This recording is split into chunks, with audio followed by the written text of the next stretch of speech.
Rodland of Pipes. Es un juegazo.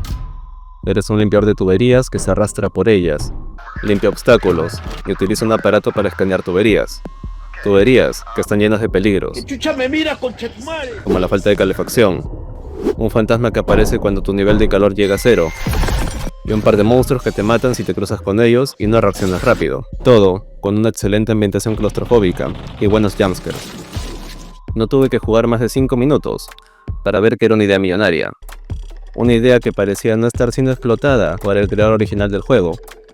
Así que ahí estaba yo, un peruanito con hambre, 4 meses de vacaciones antes de volver a la universidad, 2 años sin crear ningún juego y muy poca vergüenza para copiar las ideas de otros.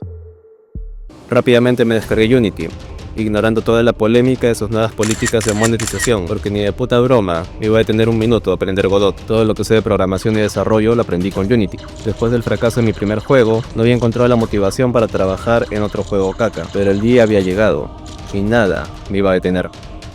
Después de 2 años sin hacer juegos, tampoco sabía cómo usar Unity. Luego de perder una semana repasando la documentación y un par de cursos, ya estaba listo para llevar a cabo mi robo de idea. Nunca antes había hecho un juego en 3D, pero hace unos meses había hecho un curso de modelado. Bien motivado abrí Blender, y tampoco recordaba cómo usar Blender. Después de aprender estrictamente lo necesario, terminé con estos modelos de tubería, con los que monté este nivel, totalmente blanco y sin vida, que usé para fantasear con lo épica que sería mi copia.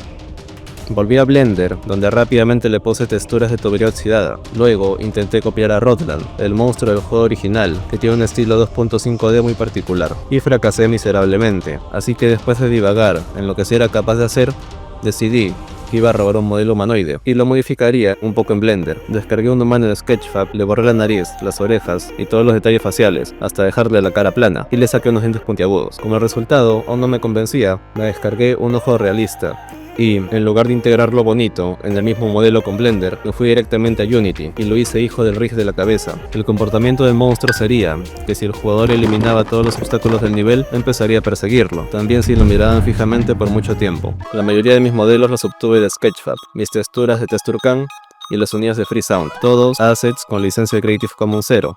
Que significa que son de dominio público y se pueden usar para proyectos con fines comerciales. Después de unos días trabajando, terminé con la primera versión de Horror de Tubos. Aquí está el APK más antiguo. Era un juego demasiado tosco. No podías girar si no estabas en una intersección. La visibilidad estaba muy limitada. Solo había un nivel. No se podía ganar, pero tampoco se podía perder. Y como pueden ver, el cíclope ni me hace daño. Pero claramente era un concepto ganador, con un futuro exitoso muy evidente. Tan evidente que lo siguiente que hice fue abandonar el juego. Entre salvar el ciclo en la universidad, asistir a un trabajo de medio tiempo y mis intentos de socializar con NPCs de la vida real en diversas fiestas, no volví a tocar el juego por los próximos 3 meses. En enero, ya cansado de la interacción humana, regresé a la Virgo Cueva a retomar mi proyecto, ahora con expectativas más realistas y la meta de, simplemente, publicar el juego en la Play Store lo más pronto posible para ya pasar a otro proyecto. Terminamos con este lindo icono, más libertad de movimiento para el jugador, 6 niveles nuevos, un tipo de obstáculo nuevo, telarañas que puedes eliminar como los otros obstáculos, y que si no eran eliminadas y las atravesabas, se te subían arañitas encima que ralentizaban tu movimiento, haciéndote más vulnerable. Y yape.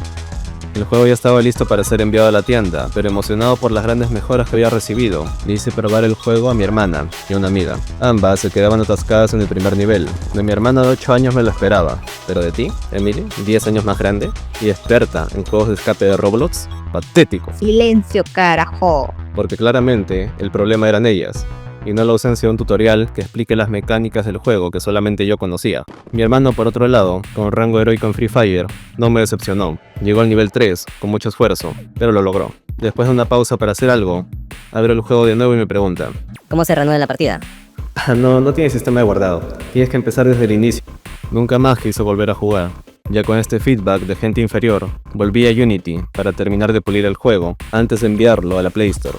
Rápidamente cambié el color del título, la fuente de los botones y por último añadí un tutorial.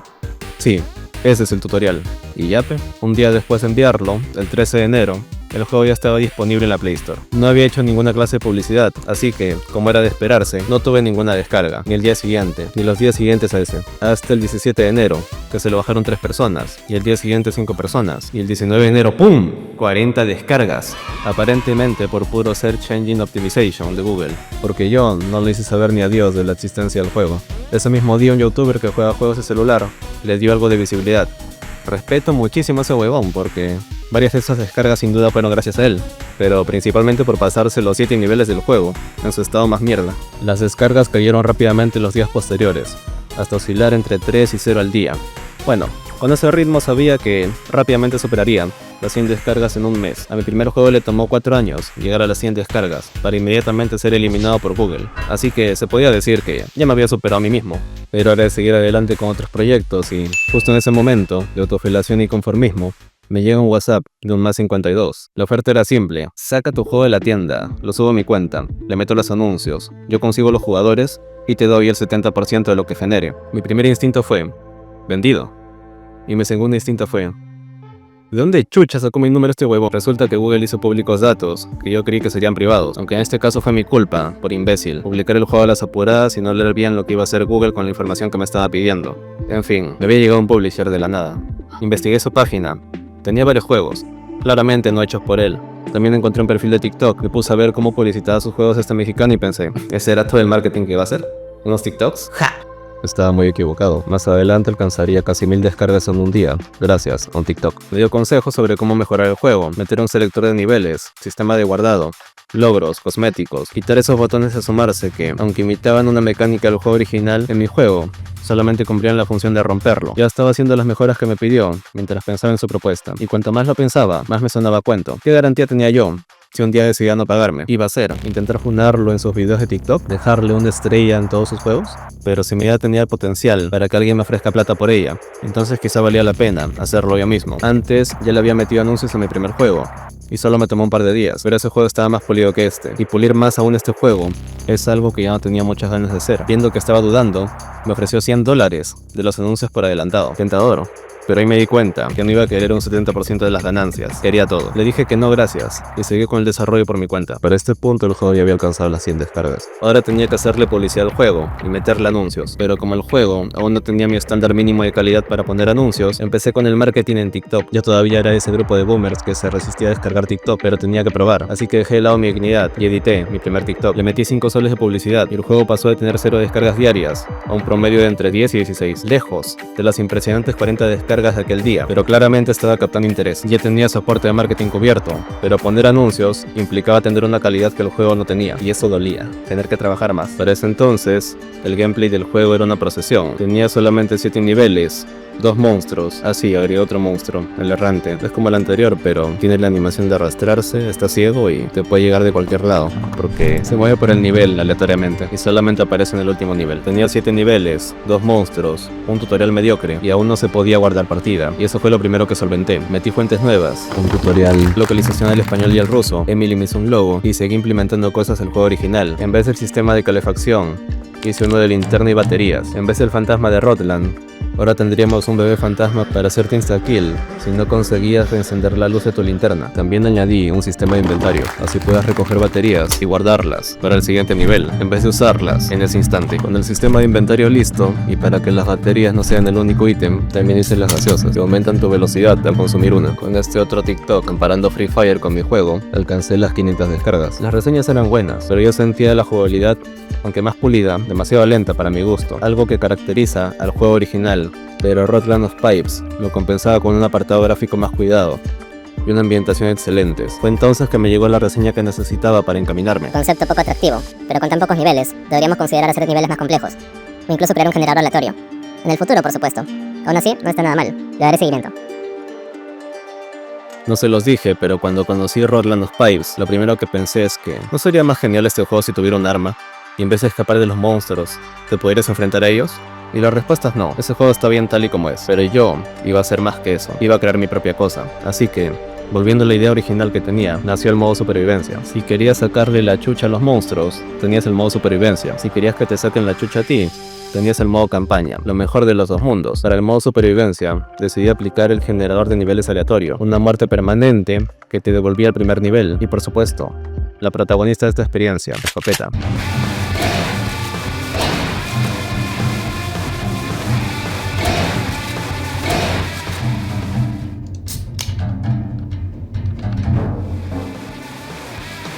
Mi primer intento de generador laberíntico fue un fracaso.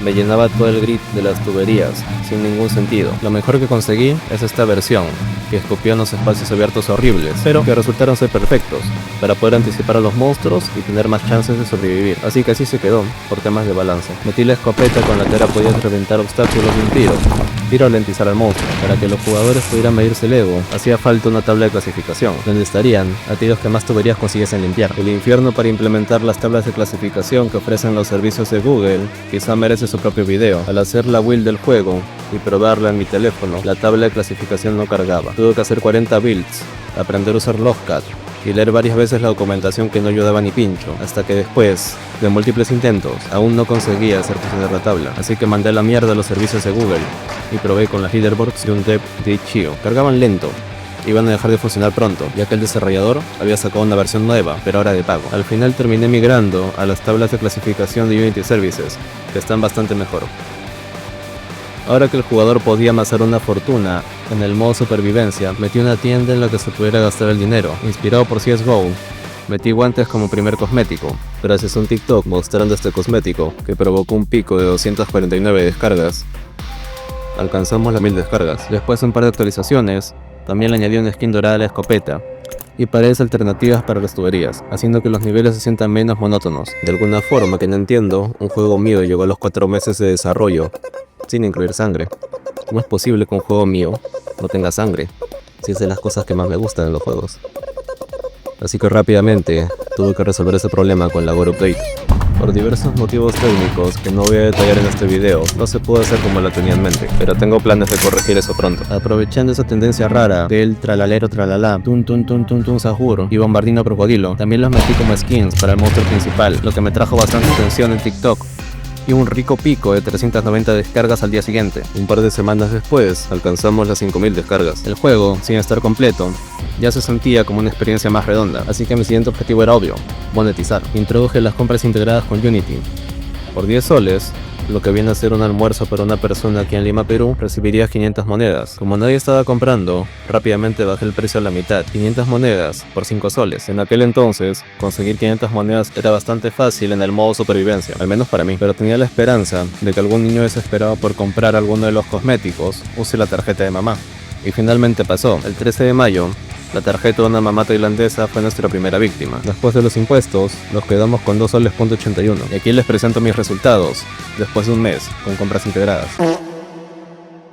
Opté por quitar las compras integradas, no solo por el beneficio nulo, sino por una política de transparencia de Google. Resulta que si vendes algo, sus términos exigen que hagas pública tu información de contacto, incluyendo una dirección física. Para una empresa grande tiene sentido, pero un desarrollador pequeño es básicamente publicar un mapa de secuéstrame aquí, o en mi caso, decirle a los chamos dónde pueden dejarme una granada. Luego, implementé los anuncios, pero antes de hablar de la miserable plata que generan, hablemos del dolor de cabeza técnico que fue implementarlo cuando hace 4 años me tomó solamente un par de días hacerlo. Google Play te insiste en que uses una opción de Unity, llamada Minify, para que tu juego pese menos al exportarlo. El problema es que al activar esto, en Unity se usa una herramienta llamada ProWard, que es como un optimizador que borra código que cree que no usas y renombra trozos largos de código a solamente letras, como A o B, para poder ahorrar espacio. El detalle es que ProWard no entiende cómo los SDK hacen los anuncios, se comunica con el sistema de Android, así que termina borrando o renombrando plazas vitales de las que dependen los anuncios, rompiéndolos por completo. La solución: crear un archivo de texto llamado ProWard-user.txt, que es básicamente una lista de órdenes que le dicen a ProWard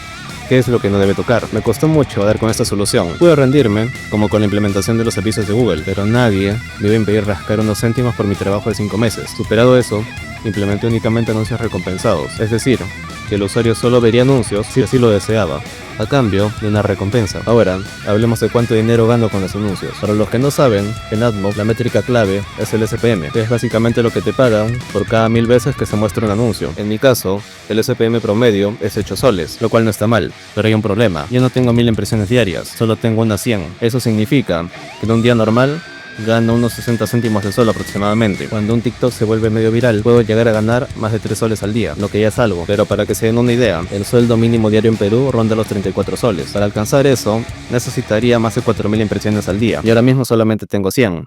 Así que Sí, es una meta, ya que los cosméticos no eran suficiente gancho para hacer gastar a los jugadores. Inspirado por juegos como Balatro, introdujo un sistema de perks en forma de cartas. Al final de cada partida te aparece una baraja de las que puedes sacar 3 cartas aleatorias y comprar las 3 si tienes el dinero y no salen repetidas. Hice que se tengan que comprar y no que fueran gratis, porque llega un punto en el que si eres un jugador lo suficientemente bueno en supervivencia, ya has comprado todos los elementos de la tienda y no tienes nada que hacer con el dinero que ganas, pues ahora puedes gastarlo en estos perks. Cada uno tiene 3 niveles de mejora, y para que se sientan especiales, al llegar al nivel máximo, la carta recibe un efecto de reflejo brillante gracias a un shader generado por Gemini. Y gracias a este TikTok mostrando el nuevo sistema de cartas que la gente rápidamente asoció con Balatro, tal y como había planeado, tuvimos este Picasso de 901 descargas en un día, que poco después nos llevó a alcanzar las 10.000 descargas. Y la última actualización se centró en darle más vida a la campaña. Añadí 7 niveles más, pero con un truco. En cada nivel hay una válvula misteriosa. Si logras girar al menos 3, el nivel final cambia, o uno más duro de vencer. Y hay un nivel secreto, pero no te cuento más, para que lo descubras tú mismo al descargar el juego. Ahora, para terminar, quiero compartir un par de lecciones que me ha dejado esta experiencia.